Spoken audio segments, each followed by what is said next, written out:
The other part of the Aurora O-Gauge story is the James Bond set. It was a race set. It wasn't made by Aurora, but by Gilbert, the Gilbert Toy Company. And these are my favorite cars because who didn't want to be James Bond, or at least race around in his spy car that he had? So this was a really unique set because it didn't come with the usual plastic sectional track. It came up with this, I think it was 4 big pieces. It's a modular track, and you put it together, and it was all sort of pre-painted and decorated.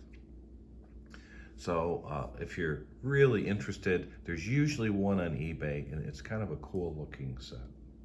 So, and the cars that came with it were, of course, James Bond's spy car, his Aston Martin BD5 with on the back there, you see the bulletproof shield that pops up. The roof has a little sunroof type opening, and that's for the ejection seat. And of course, it's on the left-hand side because that's where the passenger is. Being a British car, it's right-hand drive. And under the headlights, you can see they have the machine guns sticking out. So really nicely done Aston Martin there, and fits on the Aurora O-Gauge chassis. And then you can see size comparison to a typical 60s Aurora Thunderjet. And then of course you got to have something to race against or someone to chase James Bond, and they had this really cool 66, 65 Mustang 2+2 fastback. Pretty nicely done. So I don't believe Aurora had anything to do with the bodies, but Gilbert did start using Aurora's chassis. Initially they had their own chassis, but something didn't work, or they had quality problems, or maybe couldn't make them anymore. And somewhere along the line, they switched over to using Aurora's chassis.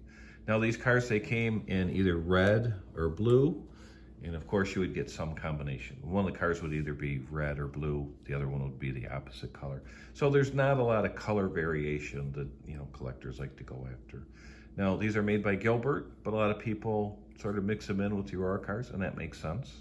So these are my project cars. I want to paint these up to, well, I want the Aston Martin painted up as more silver, like a gunmetal silver sort of look.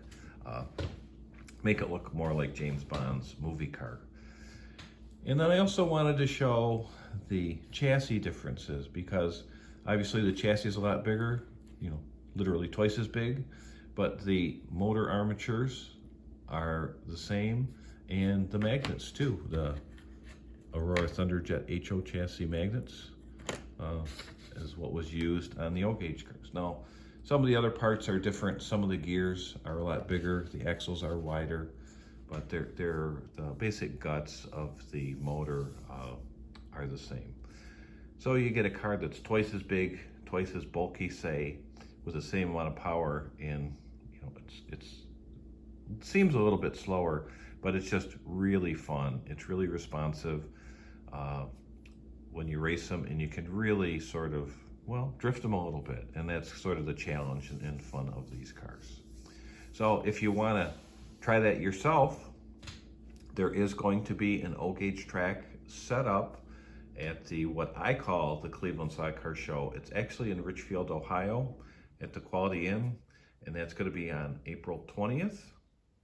Probably sometime in the afternoon, evening, the track will be set up and running, and then hopefully it'll also be running Sunday, April 21st. So hopefully we can see you there. You can try these classic cars out for yourself. And if you have any comments or any experience with either the James Bond set or HO car, and not HO, the O-Gauge cars, I'd love to hear it.